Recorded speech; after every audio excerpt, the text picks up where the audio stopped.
देव्या चिंतामणि सम स्वयं का चैतन्य तत्वमान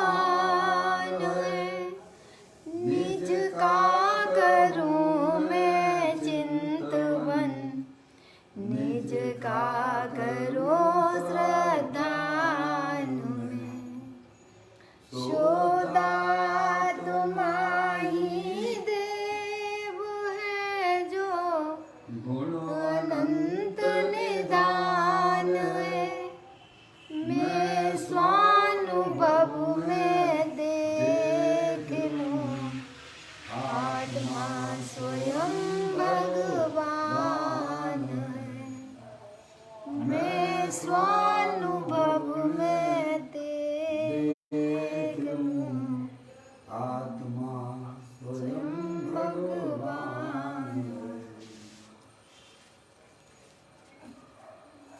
द्रव दृष्टि जिनेश्वर और पर्याय दृष्टि जिनेश्वर की चर्चा महान ग्रंथ के माध्यम से हम और आप यहाँ इसका स्वाध्याय कर रहे हैं। पुस्तक को आप निकाल दीजिएगा।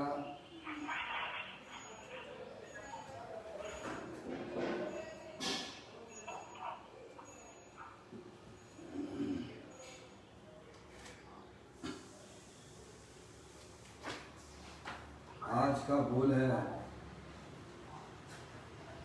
729वें नंबर का बोल है, पेज नंबर 168 और 169 पर यह हमारा बोल आया हुआ है।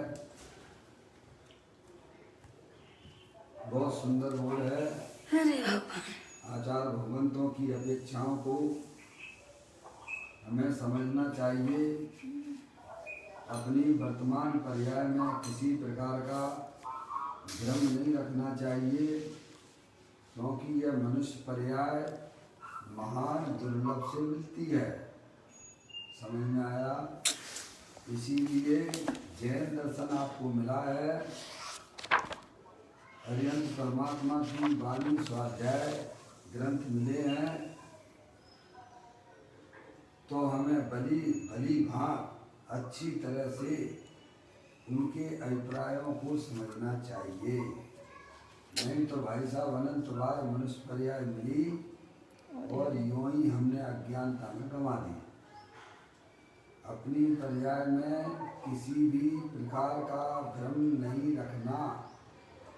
इतना सुंदर बोल है भाई साहब अपने सामने है। आप अपनी बात कर रहे हो तो म्यूट कर लीजिएगा, आपकी आवाज़ हमारे तक ना आए। समझ में आया भैया?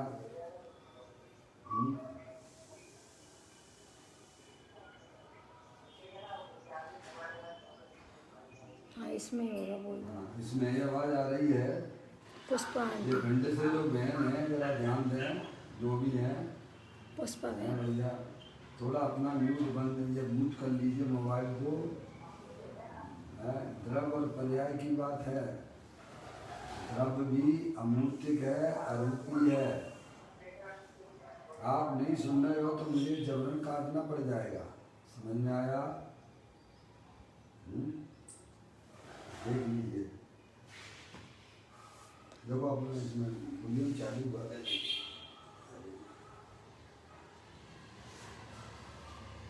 स्वाध्याय की गंभीरता को थोड़ा आगे रखें। बाकी तो ये शोर बोलते ये चलती रहता है 24 घंटा। समझ में आया? यहाँ तो मूल राग देश के त्यागने की बात है स्वाध्याय में। समझ में आया? अपने आत्मा को मुक्त करके सुनना।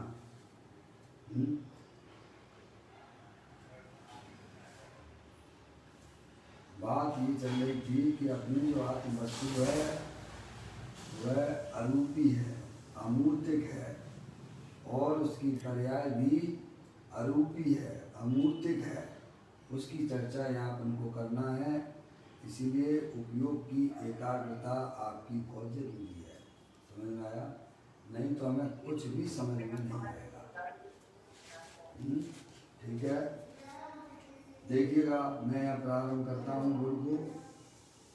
पहले तो मैं पूरा पढ़ूंगा और फिर उसके बाद एक एक जो 8 प्रकार से यहाँ पर द्रव और पर्याय की बात की गई है, समझ में आया?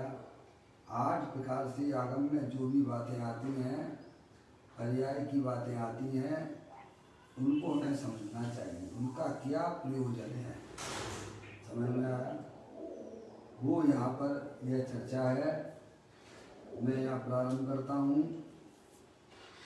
नंबर 1, आत्मा पर द्रव को कर या भोग नहीं सकता, है नहीं?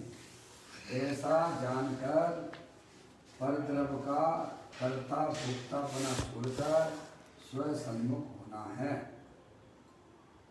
कर्म विकार का कर्ता नहीं है, ऐसा कहकर ज्ञानी जी क्या कहना चाहते हैं कि कर्म की ओर के पराधीन दृष्टि चलाना है। सही बात। नंबर 1 वो हुआ। नंबर 2, विकार का कर्ता जीव नहीं है परंतु कर्म है। कर्म व्यापक होकर विकार करता है, ऐसा आगम में लिखा हुआ है। समझ में आया भैया? सारी बातें आगम की हैं, समझ गए? कहते हैं विकार का कर्ता जीव नहीं है परंतु कर्म है। कर्म व्यापक होकर विकार करता है, ऐसा कहकर एक समय, ऐसा कहकर क्या बताना चाहते हैं? एक समय के उपाधि भाव से भेद ज्ञान करा के द्रव पर दृष्टि कराना है। नंबर 3, विकार उस समय की योग्यता से होना था वही हुआ है, ऐसा जिनवाणी में जो कहा जाता है उसका मतलब क्या है कि एक समय के विकार का लक्ष्य छुड़ाकर दृष्टि को द्रव्य की ओर ले जाना है। ठीक है। नंबर 4, विकार भी क्रमबद्ध में था वह हुआ है, उसमें उस क्रमबद्ध पर्याय के स्वकाल का सत्य परिणमन बतलाकर दिनवाणी में विकार का अकर्तत्व बतलाकर ज्ञाता की ओर दृष्टि करना है। नंबर 5, निर्मल परिणमन भी क्रमबद्ध है। निर्मल परिणमन यानी सम्यक रसन ज्ञान चारित्र की निर्मल पर्याय, वह भी क्रमबद्ध है, ऐसा बतलाकर क्या कहना चाहते हैं कि शुद्ध पर्याय के एक अंश पर से भी लक्ष्य छुड़ाकर त्रिकाली ध्रुव पर लक्ष्य कराना है। नंबर 6, पर्याय का कर्ता परद्रव्य नहीं है, पर्याय का कर्ता परद्रव्य नहीं है, ऐसा कहकर परद्रव्य से दृष्टि छुड़ाकर स्वद्रव्यान्मुख किया है। नंबर 7, पर्याय का कर्ता स्वद्रव्य भी नहीं है। ये सारे बोल आपको जिनवाणी में मिलेंगे, कथन आए है ना ऐसे समय इस प्रकार की चर्चा जिनवाणी में मिलेगी आपको। आपको यहाँ इसका प्रयोजन बता रहे हैं, इसलिए नहीं बता रहे कि भैया आप संशयात्मक स्थिति में हो, आपका संशय तोड़ने के लिए कहा जा रहा है। पर्याय का कर्ता स्वद्रव्य भी नहीं है, पर्याय के षटकारकों से स्वतंत्र होती है, ऐसी पर्याय की स्वतंत्रता बतलाकर पर्याय के ऊपर का लक्ष्य छुड़ाकर दृष्टि को द्रव्यान्मुख बताना है। नंबर 8, विकार या निर्मल पर्याय। विकार यानी मूल राग जिसके परिणाम, निर्मल यानी समय दर्शन ज्ञान चारित्र की पर्याय का कर्ता ध्रुव द्रव्य भी नहीं है। समझ गया भैया? ये भी कथन मिलेगा, ये विकार का कर्ता आत्मा नहीं है, कहेंगे विकार का कर्ता आत्मा भी है, विकार का कर्ता कर्म भी है क्या? सारी बातें हमारे मिलेंगी और हम बड़े कंफ्यूज हो जाते हैं क्योंकि हम कभी विचार करते नहीं। मंदिर में जाते हैं, स्वाध्याय सुन लेते हैं और फिर अपनी रामलीला में लग जाते हैं। हमें बिल्कुल भी हरियंत परमात्मा परमात्मा द्वारा बताए गए तत्व को कभी हम चिंतन में नहीं लाते हैं। हमारी इस पर्याय में क्यों दुख की पर्याय आ रही है, कभी विचार ही नहीं करते हैं। या तो बस कहीं ना कहीं उसको लगा देंगे साहब, उसको उठा के और बस अपना काम चल रही है गाड़ी, संसार की गाड़ी चल रही है। बिना निर्णय के गाड़ी संसार वाली मार्ग की है, और जो निर्णय पूर्वक चलते हैं वे मोक्ष मार्ग में चलते हैं। समझ में आया भैया? तत्व बहुत गंभीर है। मैंने आपको कहा ना, द्रव्य भी अमूर्तिक है, अरूपी है। द्रव्य यानी आप, द्रव्य यानी आप आत्मा, और उसके गुण भी अमूर्तिक अरूपी है। हाँ, थोड़ा भी ऐसी आइडिया, मेरा गला इतना साथ दे रहा है। ला गुड्डी दीदी का है ना, ला इस पे ले लेते ला। आपको दूसरे मोबाइल पे ले लेते हैं, है ना? ये लीजिए, ठीक है? क्योंकि बहुत सूक्ष्म चर्चा है। द्रव्य पर्याय के ना सारा खेल अमूर्तिक है ना, अरूपी है ना, इसीलिए हमें, और अनादिकाल से हमारी पर्याय में यही चल रहा है। अनादिकाल से हम अपनी आत्मा को भूले हुए हैं भाई, समझे ना? तो ये आज की कहानी तो है नहीं हो। आप कब के हो भाई साहब, कब के हो आप इस दुनिया में? अनादि से हो, समझेगा नहीं आप? अनादि का ना तो हमारे वाच्य पकड़ पाते हैं और ना द्रव्य को पकड़ पाते हैं। समझ में आया कि नहीं आया? और अहंकार जिस पर्याय में जाता है, जिस शरीर में जाता है, उस शरीर रूप से अहंकार ममकार चल रहा है। समझ में आया? इसका ऑपरेशन यहाँ हो रहा है।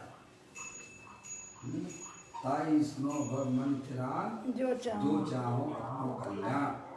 समझ ना? तो ये 8वें नंबर की बात चलती है कि बेकार या निर्मल पर्याय का, बेकार यानी आत्मा में होने वाले मूल आदेश रूपी परिणाम वे कहलाते हैं बेकार, और आत्मा में निर्मल, निर्मल यानी सम्यक दर्शन ज्ञान चारित्र रूपी मोक्ष मार्ग रूपी पर्याय, वे दोनों अरूपी हैं।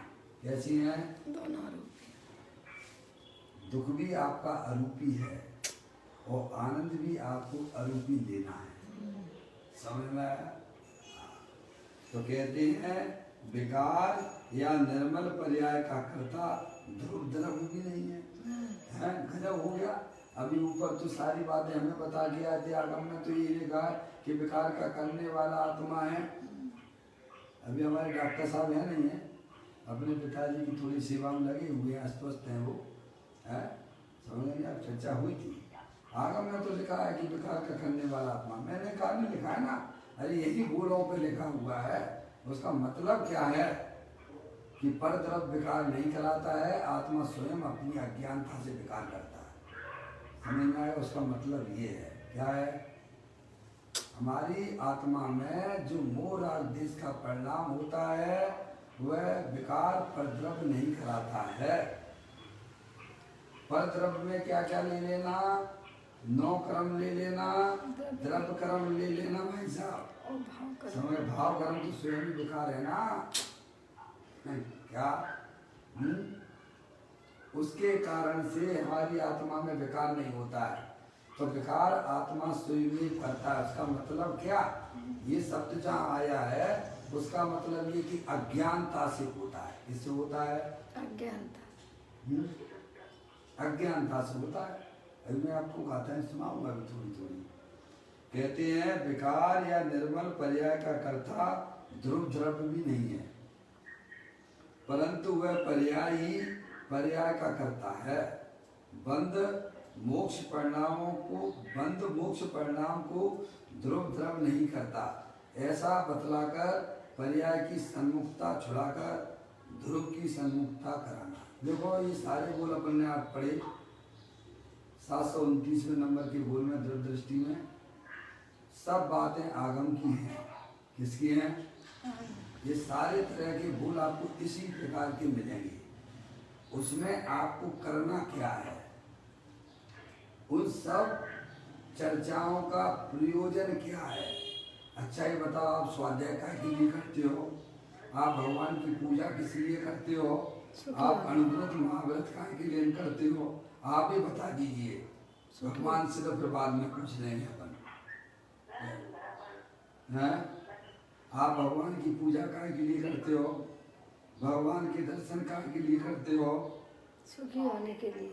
हैं भैया? आप स्वाध्याय काय के लिए करते हो? आपका प्रयोजन क्या है? एकमात्र सुखी होना है। क्या भाई साहब? अपने कल्याण के लिए करते हैं। कल्याण आत्मा का कब होगा? जब आत्मा को जानेंगे तब। बहुत सुंदर बात बताई आपने कि साहब मैं अपने कल्याण के लिए करता हूँ। तो ये बताओ कि कल्याण आपका कैसे होगा? हैं? जब आप अपने आत्मा जो कल्याण स्वरूप तीनों काल विद्यमान है उसका आश्रय लोगे तब आपका कल्याण होगा, और नहीं कभी कल्याण नहीं होगा। क्या कहा? समझ में आ गई कि नहीं बात? हमारे आत्मा का कल्याण कब होगा? हमारी आत्मा का कल्याण कब होगा? जब संपूर्ण रूप से बहिर्मुखता छोड़ दोगे और अंदर में अपना त्रिकालिक ध्रुव भगवान आत्मा है, उसका जब तक पर्याय अवलंबन नहीं लेती है तो तीन काल में कल्याण नहीं होगा। क्या कहा? जितनी आपको भगवान की भक्ति करना हो कर लीजिए, जितनी आपको पूजा करना हो कर लीजिए, वहाँ कहीं निषेध नहीं है। अगर आपको अपनी आत्मा का कल्याण करना है तो वस्तु स्वरूप को सच्चा समझकर पर्याय का मुख अपने आत्मा के सम्मुख होना चाहिए। समझ में आया? तभी वह कल्याण का मार्ग प्रारंभ होता है। समझ में आई? ऐसी बात है। थोड़ा गला साथ नहीं दे रहा है, फिर भी आपको अपन सब समझते हैं इस बोलों को। देखिएगा, अब पहला बोल अपना चलता है। देखिए सब बोलों का ये 8 प्रकार के जो बोल आए हैं उसमें एक बात कॉमन मिली है। क्या भाई साहब? इन 8 बोलों में अगर आपने समझा होगा तो उन सब बोलों में यह समझाया गया है कि भाई साहब अपने आत्मा के आश्रय से जीना। क्या कहा? सही बात है। पर लक्ष्य छोड़ना 100 लक्ष्य। पर्याय जो है अपने त्रिकालिक ध्रुव भगवान आत्मा के आश्रय से आए। अब आप क्या करते हो? पूजा करो करो, भक्ति करना हो करो, पर परमात्मा की कोई निषेध नहीं है। समझ में आया? जितना स्वाध्याय करना है आप करिए, आपको बिल्कुल मना नहीं है। जो भी अनुव्रत महाव्रत लेना है आपको ले लीजिए, आपको बिल्कुल मना नहीं है, पर अपने प्रयोजन को ना भूलना। अपना प्रयोजन क्या है? वीतरागता प्रकट करना अपनी। क्या है भाई साहब? सब शास्त्र का प्रयोजन यही है कि वीतरागता पर्याय में प्रकट करना। क्या है बोलो? कोई दूसरा है क्या? बोलो। सब शास्त्रों का प्रयोजन क्या है? अपनी आत्मा में वीतरागता प्रकट करना। कुछ और प्रयोजन है क्या? हर गाथा का प्रयोजन क्या? वीतरागता की। हर कलश का प्रयोजन क्या है? चारों अनुयोगों का प्रयोजन क्या? कि अपनी आत्मा में वीतराग दशा की प्राप्ति करना। यानी वीतराग दशा यानी क्या? अतीन्द्रिय आनंद की प्राप्ति करना। समझ में आया? तो प्रभु ये वीतराग आनंद दशा हमारी आत्मा में कहाँ से आएगी? कि वीतरागी भगवानों की पूजा भक्ति करने से आती है कि अंदर में जो वीतराग स्वरूप भगवान आत्मा विराजमान है उसकी भक्ति पूजा करने से आती है। अंतर में जो भगवान आत्मा विराजमान है। क्या कहा भाई साहब? थोड़ा समझिएगा। हमारी आत्मा में अतीन्द्रिय आनंद वीतराग दशा कैसे प्रकट होगी? अनंत परमात्मा तो हमें ये कहते हैं, जब तक तेरी पर्याय आत्मा के सन्मुख जो वीतराग स्वरूप आनंद स्वरूप है उसके सन्मुख नहीं होती है, तब तक तेरी पर्याय में कभी भी वीतरागता प्रकट नहीं हो सकती है। क्या कहा भाई साहब? इन 8 बोलों का सार तो ये है आप खूब पढ़िए लिखिए, कोई निषेध नहीं है, पर अपने प्रयोजन को ना भूलिए। समझ में आए भैया? ज्ञानी भी साथ पढ़ते हैं, ज्ञानी भी भगवान की पूजा करते हैं। समझ गए नहीं आप? सब होता है उनके जीवन में धार्मिक कार्य, लेकिन अपने प्रयोजन को नहीं भूलते हैं। क्या? क्योंकि अभी उनकी भूमिका राग की है ना। हम राग में अपने प्रयोजन को क्यों भूल जाते हैं? तो इन आठों बोलों में ये बात एक मुख्य निकल के आती है कि भाई साहब उनकी अपेक्षाओं को समझ के आप अपनी प्रजा में अपनी उलझन को हटा दीजिए और क्या है, प्रभु परमात्मा की तरफ दृष्टि कीजिए। समझ में आया? ये आठों बोलों का यहाँ पर एक पूर्ण शब्द आया है कि अपनी पर्याय को द्रव्य के सन्मुख करना, अपनी पर्याय को परामुक्ता छोड़ना और द्रव्य के सन्मुख करना, यही वास्तव में इस बोल का सार है। समझ में आ गई? थोड़ा सा उसको बंद कर दो यहाँ से, ठीक है? समझ में आ गई नहीं आ गई भैया? अब देखो बोल चलेगा, इतनी जल्दी यह पूरा होने वाला नहीं है, मुझे लगता है। आपको इसका प्रयोजन भी समझ में आना चाहिए, है? देखो पहला नंबर का बोल आया था, आत्मा परद्रव्य को कर या भोग नहीं सकता, ऐसा जानकर परद्रव्य का कर्ता भोक्ता बना छोड़कर स्व सन्मुख होना। इतनी बात हमने कल भी समझी थी, आज थोड़ा फिर स्टार्टिंग करते हैं। देखो भैया, एक जो है बर्तन है, उस बर्तन में निर्मल पानी है और उसमें है कलर भी है। समझ में आया? तीन चीज बराबर। वह निर्मल पानी वह उस बर्तन को छूता तक नहीं है। वह निर्मल पानी उस कलर को भी छूता नहीं है। आगे बात समझ में? निर्मल पानी जो है उसमें पीने वाला पानी है, निर्मल है। समझ गए नहीं आप? जो आप आरू कैसे करते हो आप? निर्मल ही पीते हो ना, आरू पे या जो भी है पीते हो ना। उसमें भले ही उसमें कलर वगैरह दिखाई दे रहे हैं, पर उस समय भी, उस कलर के समय भी वह पानी अपनी निर्मलता को छोड़ता नहीं है। और वह पानी भाई साहब है उस जिस बर्तन में जिसमें रखा उसको भी स्पर्श नहीं करता है। अगर वो स्पर्श कर ले तो दोनों चीज़ों के अस्तित्व खत्म हो जाएंगे। तीन चीज़ें हैं कि नहीं है?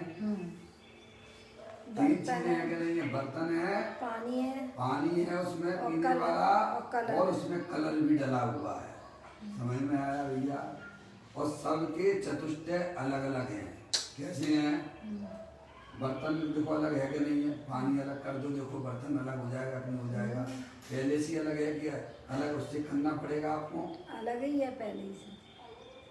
समझ में आया है? और निर्मल पानी भी पहले से ही अलग है और कलर भी अलग है। मैंने तो आपको पहले ही बोला है। समझ में आया? तीनों चीजें अलग अलग हैं, सब अपने अपने चतुष्टय में रहते हैं। चतुष्टय का मतलब द्रव्य क्षेत्र काल भाव। चतुष्टय का मतलब क्या? अपनी अपनी मर्यादा में रहते हैं। द्रव्य जो है धातु है, बर्तन है, वो अपना द्रव्य है, और उसका क्षेत्र जो भी जितना बड़ा है वह इसका क्षेत्र है। काल उसका परिणमन है, और भाव उसके जो गुण है उसके भाव है। ऐसे ही पानी भी अपने चतुष्टय में रहता है। चतुष्टय में रहता है कि नहीं? अपने चतुष्टय में। और ऐसे ही कलर भी अपने चतुष्टय में है, और कोई किसी में मिल भी नहीं रहा है? ऐसे ही यहाँ पर घटित कर लेना चाहिए। ये शरीर रूपी बर्तन में अपना चेतन भगवान आत्मा अरूपी अनंत शक्तियों का भंडार वाला तीनों काल विद्यमान है। समझ में आया? और इसमें जो मोर आदेश रूपी कलर है उसका चतुष्टय अलग है? और निर्मल आत्मा है भाई साहब, निर्मल आनंद, उसका चतुष्टय अलग है, और शरीर का चतुष्टय अलग है। है। आगे बात समझ में भैया, ये अनादि अनंत व्यवस्था है कि एक द्रव दूसरे द्रव में कुछ नहीं कर सकता है। समझ में आए? शुद्ध सोना कहाँ मिलता है भाई साहब? खदान में। शुद्ध सोना कहाँ मिलेगा? खदान में। खदान में मिलेगा, किट कालमा के साथ नहीं मिलता है। समझ में आया? लेकिन किट कालमा साथ में रहने पर भी वह किट कालमा कभी भी सोने रूपण में नहीं होती है। सोना कभी किट कालमा रूप है। हाँ, ये अनादि से प्रकृति में इस प्रकार की व्यवस्थाएं हैं, किसी ने किसी को मिलाया नहीं है, अनादिकाल से ही है। अनादिकाल से आत्मा भी है भाई साहब, सिद्ध की भगवान जा अनंत शक्तियों के भंडार वाला शरीर भी है और मोराग्रस के परिणाम भी है। ये किसने किसको मिलाया? किसी ने किसी को नहीं मिलाया। समझ में आया? पर आत्मा को इस प्रकार की जानकारी नहीं है। समझ गए आप? 132, 133, 134, 135 चार गाथाएं जो है आपके समय शादी ग्रंथ के अंदर आती हैं। समझ में आया? कर्ता कर्म अधिकार में निज तत्व का अज्ञान ही बस उदय है अज्ञान का, निज तत्व का असदान ही बस उदय है मिथ्यात्व का, अभिरमण का सद्भाव ही बस उदय है असंयम का, उपयोग की कलोसताई उदय है कसाय का। क्या भाई साहब? शुभ अशुभ की प्रवृत्ति और प्रवृत्ति है उदय है योग का। आप पढ़िए, उन गाथाओं को पढ़िए, आचार्य कुंद देव को पढ़िएगा। वे तो कहते हैं कि भाई साहब निज तत्व का अज्ञान ही उदय है अज्ञान का। कब से चला रहा उदय? अनादि से ही चला रहा है। समझ में आया भैया? है कोई आज का नहीं है, अनादिकाल की आप हो अनादिकाल से अज्ञान का उदय चला रहा है। अज्ञान का उदय नहीं आपको भाई साहब, आप उनके पास में नहीं गए जो ज्ञान कराने वाले थे, पंच इंद्रिय के विषयों वालों के पास गए हो, इसीलिए भाई साहब आपका हमारा ज्ञान नहीं बैठा है। समझ गए आप? ये कहते हैं, समझ आप?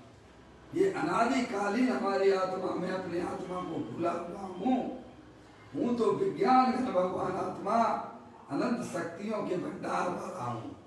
है बस थोड़ी बहुत ही मिलावट देख के वहाँ वस्तु स्वरूप में मिलावट नहीं हो रही है। जैसे पानी, लोटा, बर्तन और कलर कभी मिलते नहीं हैं, सब भिन्न भिन्न हैं। नजर में आए तो भी मिले नहीं हैं, सब भिन्न भिन्न हैं।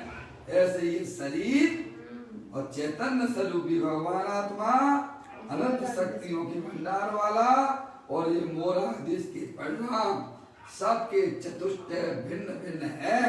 कोई किसी का कर्ता धर्ता नहीं है। एक द्रव दूसरे द्रव में कुछ कर सकता नहीं है। तो ये यहाँ बताया जाता। आप समझिए, आप कितनी महत्वपूर्ण जानकारी आज हमें प्राप्त हो रही है। समझ में आया?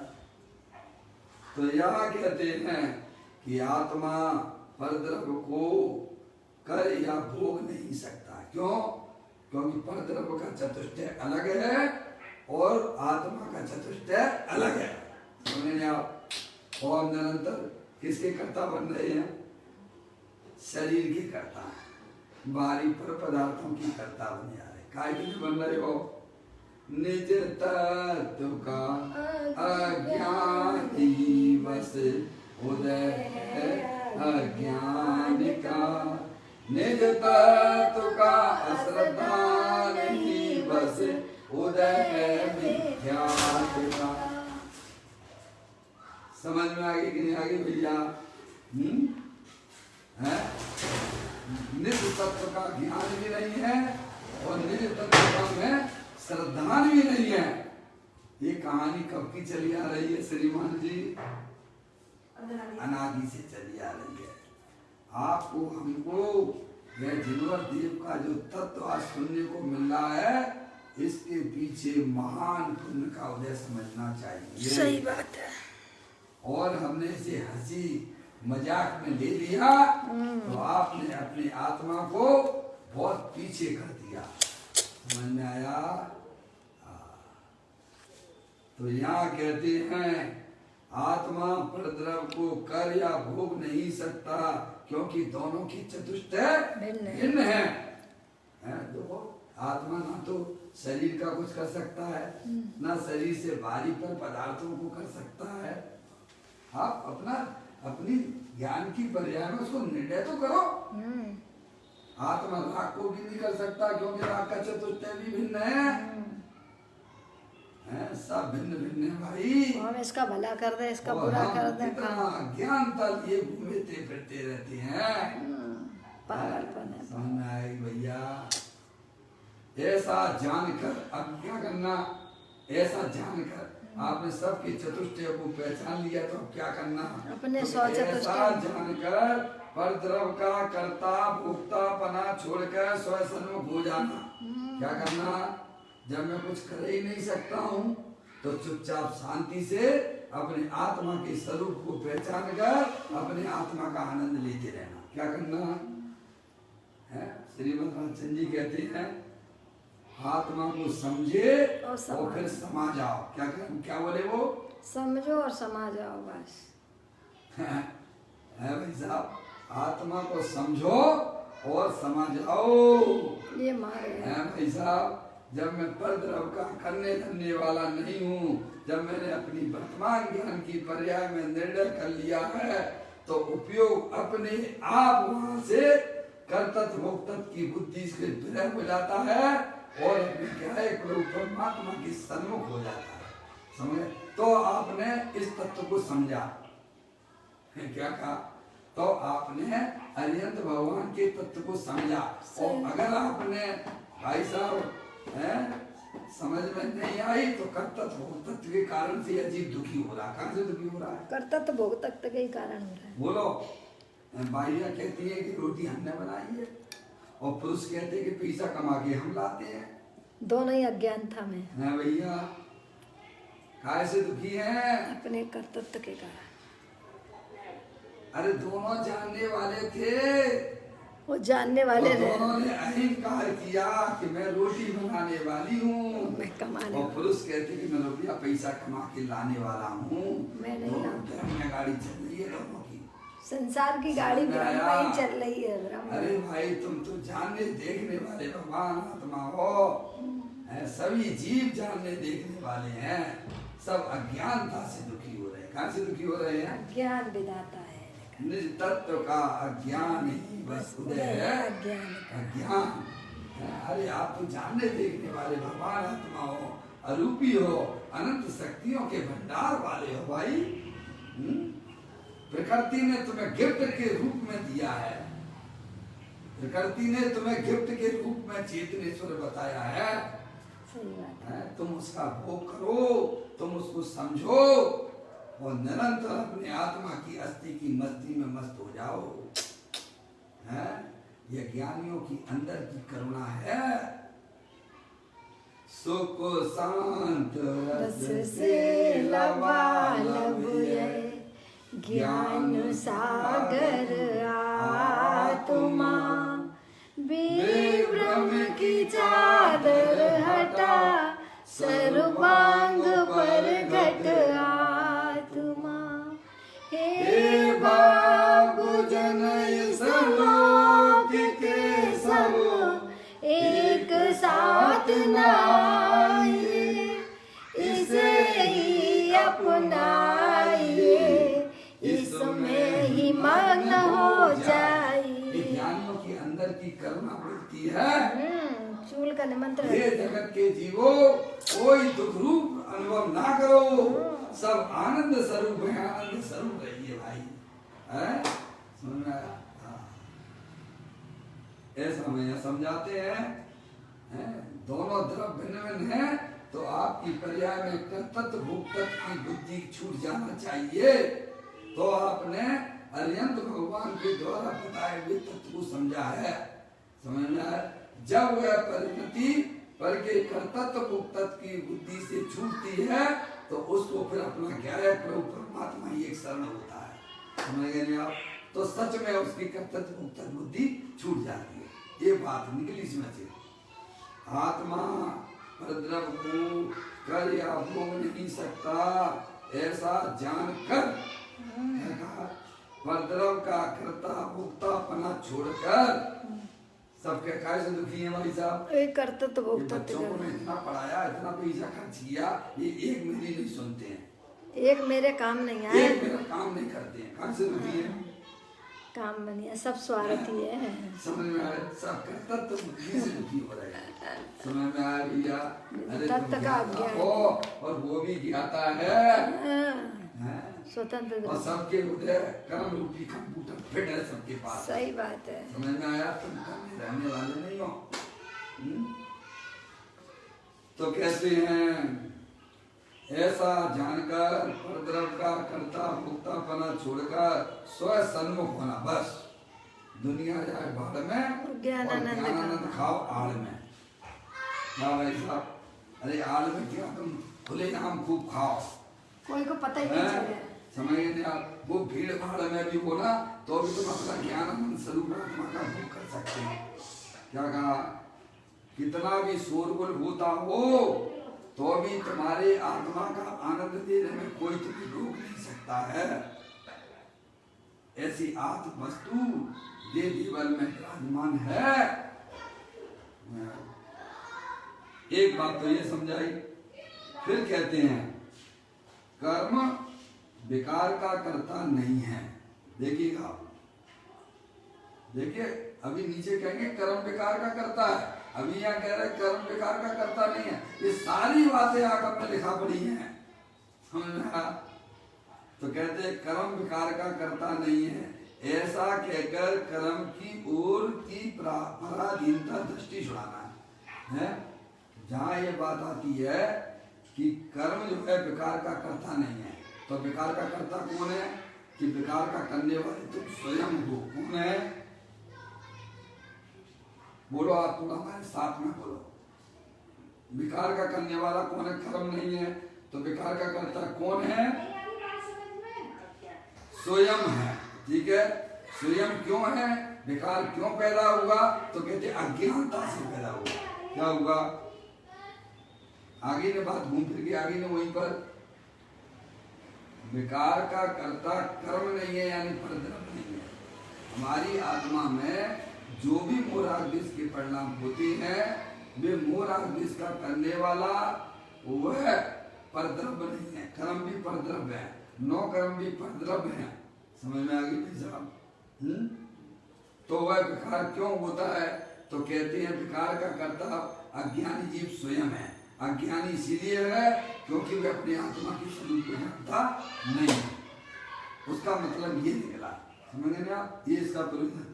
तो उसमें भी अगर ये निकाला जाए कि भाई साहब कर्म के कारण से विकार नहीं होता है, विकार जो है अपनी अज्ञानता से पैदा होता है। तो अज्ञानता छोड़ो कि तुम तो चेतन भगवान आत्मा हो, तो दृष्टि कहाँ गई आपकी, अपने चैतन्य स्वसन्मुख हुई कि नहीं हुई। तो उसका भी अर्थ ही निकला। अब आगे देखेंगे अपन, नंबर 1 अभी हुआ है, अब नंबर 2 पढ़ते हैं अपन।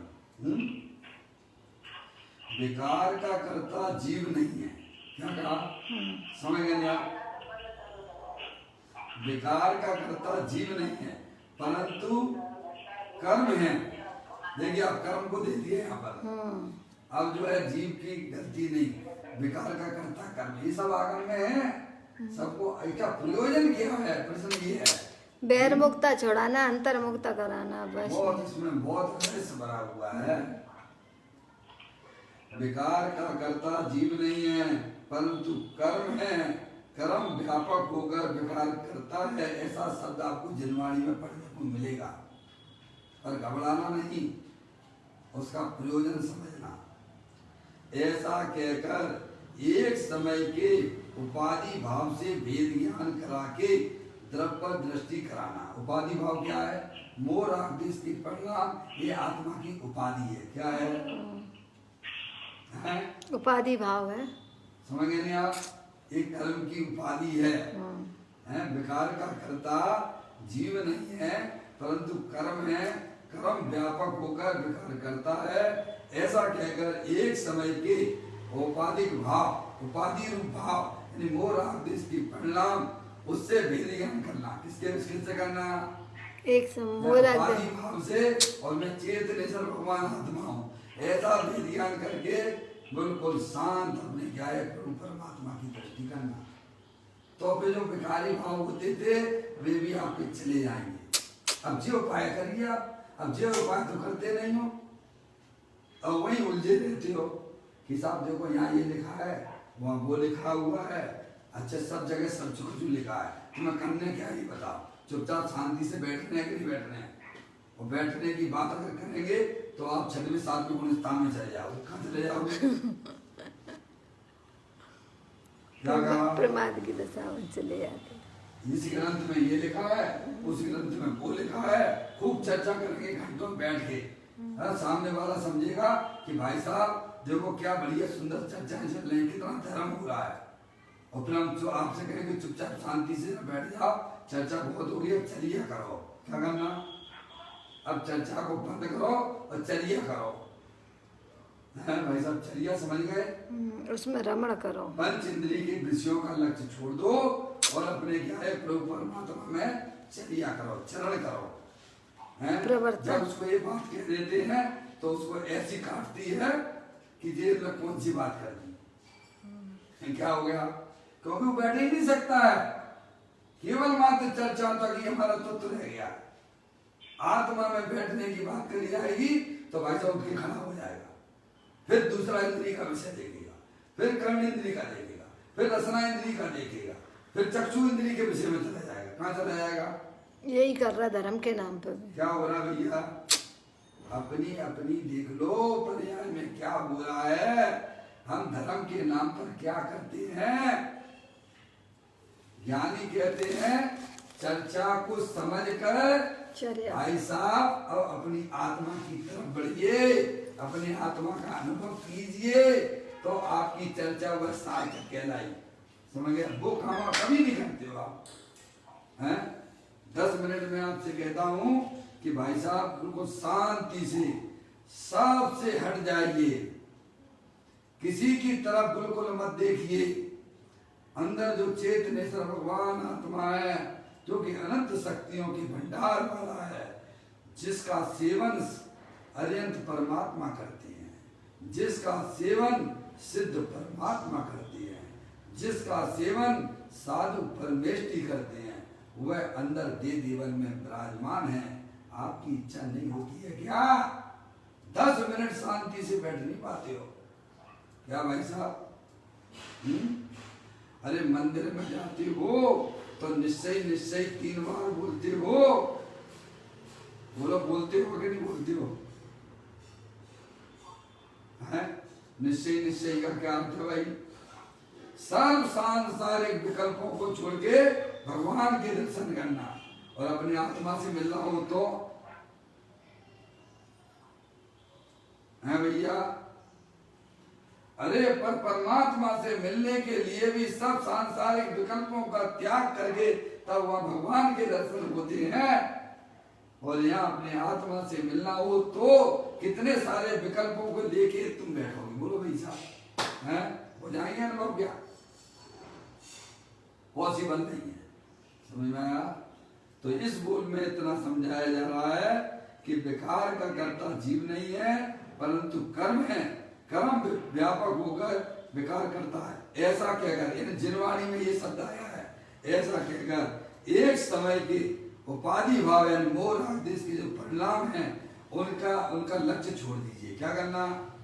इग्नोर कर दीजिए आप, और उपाधि रूप से अपने परमात्मा को आगे रखिएगा। जो इस प्रकार का कैसा भाई साहब अपनी एक समय की पर्याय को, चाहे वह विकारी पर्याय हो चाहे वह निर्विकारी पर्याय हो, सबको इग्नोर करना सीखिएगा। अभी तो हमें 9 कर्म वाली इग्नोर करना मुश्किल पड़ रहा है। क्या भाई साहब हैं? स्त्री, पुत्र, दुकान, मकान, रुपया, पैसा, इसे इग्नोर करना हमारे लिए बहुत कठिन हो रहा है। ज्ञानी की परिणति भाई साहब इग्नोर करना सीख चुकी है। अब वह पर्याय का भी लक्ष्य नहीं करती है। अब तो एकमात्र त्रिकालिक ध्रुव भगवान आत्मा का लक्ष्य करती है। समझेगा? तो ये उन्होंने कहा। 2 नंबर का बोला आपका हुआ, कहते हैं एक समय के उपाधि भाव से भेद ज्ञान करा के द्रव्य पर दृष्टि कराना है। ये काम करिए आप। चर्चा कर लिया आपने, शांति से बैठिए, 5-10 मिनट अपनी आत्मा को देना है कि नहीं देना है, बोलो देना चाहिए कि नहीं देना चाहिए। अरिहंत परमात्मा, सिद्ध परमात्मा भी आत्मा है, वे अपनी आत्मा को कितना समय देते हैं? सिद्ध परमात्मा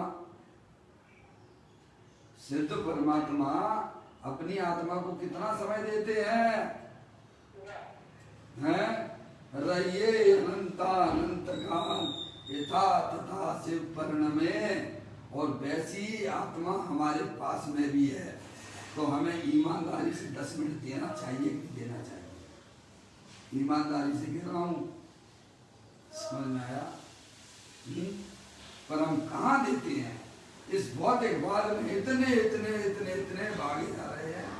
त्रियंच गति में जाना है, त्रियंच गति में जाना है। उसे कोई भगवान नहीं बचा सकते हैं। जो अपनी आत्मा को छोड़ के बाहर भटकता फिरता है, वह नियम से निवोच जाने का पात्र हो। नहीं भैया, अब चलिए आपकी तीसरे नंबर की बात।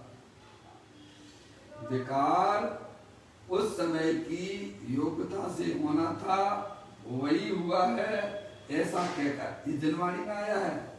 विकार अपने सटकार से होता है। पंचाहती का था 62 नंबर की। समझ में आया भैया?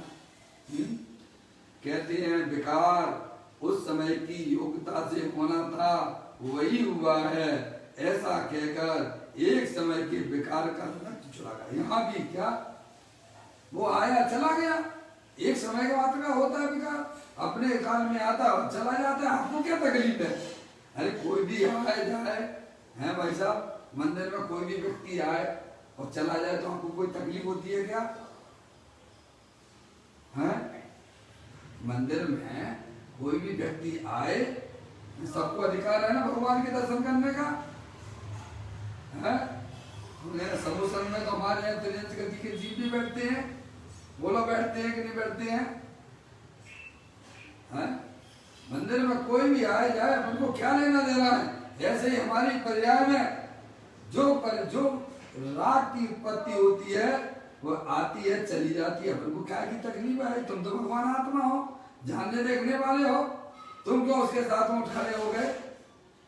ऐसा ज्ञानी जीव अपनी पर्याय में सम्यक भेद ज्ञान उत्पन्न होने के कारण से वह पर्याय का लक्ष्य भी छोड़ देता है। समझ गए आप? क्योंकि पर्याय जो विकार होता है वह अपने स्वयं काल में होता है। जनवाणी में ये बताने का मतलब ये है कि तुम विकार की तरफ, पर्याय की तरफ देखना बंद कर दो। तुम तो अपने शांति से चुपचाप, जैसे अरिहंत परमात्मा अपने गायक के सन्मुख बैठे हुए हैं, वैसा बैठने का अभ्यास कीजिएगा। समझे आप? चलिए 3 नंबर हुए। चौथा नंबर, विकार भी क्रमबद्ध में था, वह हुआ है। उसमें उस क्रमबद्ध पर्याय के स्वयं काल का सत वर्णन बतलाकर, विकार का कर्तृत्व बतलाकर ज्ञाता की ओर दृष्टि कराना। क्या विकार जो होता है भैया, वह जो है अपने जो है क्रमबद्ध में होता है। क्या ये भी एक महत्वपूर्ण बात है? जो भी विकल्प हमारी आत्मा की पर्याय में होता है, वह पहले से ही अरिहंत परमात्मा ने अनंत काल पहले देख चुके हैं। कब? अरिहंत परमात्मा ने अनंत काल पहले, जो भी अपने राग हो रहा है ना, ये राग हो रहा है ना, एक दूसरों को समझने और समझाने का जो परिणाम हो रहा है ना, भाई साहब ने स्वकाल में हुआ है। और इसका तुम कर्ता धर्ता मान लोगे तो क्या होगा? अरे करता हो तो पुराने जितने राग हुए हैं उनको जरा करके बताओ ना अजय भैया। अगर आप राग के करता हो तो पुराने जितने भी राग हुए आधा घंटे पहले उनको जरा आप करके बताना भाई साहब। ये तो निर्णय करना पड़ेगा ना, है? कभी भी निर्णय नहीं करते हैं। बिना निर्णय की गाड़ी हमारी संसार में चल रही है। संसार में बिना निर्णय की गाड़ी चलती है। मोक्ष मार्ग में हर चीज को परख परख कर आगे बढ़ते हैं, समझ, निर्णय के अनुसार चलते हैं। तो जो राग का परिणाम होता है स्वयं अपने स्वकाल में आता है, समझ गया, क्रमबद्ध में आता है, जब होना है तभी होता है। उसका भी मैं करता धरता नहीं हूँ, मैं तो मात्र जानने देखने वाला हूँ, समझ में आया? इस प्रकार से ज्ञानियों ने उस क्रमबद्ध रूपी पर्याय के विकल्प को भी तिलांजलि दे दी है। क्या कहा भाई साहब? वह तो क्या था, दृष्टा रूप से रहता है। इस प्रकार से ये 4 गुण हमने अभी यहाँ पढ़े हैं। 4 गुण कल के लिए शेष हैं। कल फिर अपन आगे की चर्चा आगे बढ़ाएंगे। समय अपना यहाँ पर हो चुका है। निज निधि निज में बताई, यह अनंत अनंत उपकार है, उसके लिए जिन वाणी माँ को वंदना सतबार है, वंदना सतबार है। 9 बार नमो का मंत्र।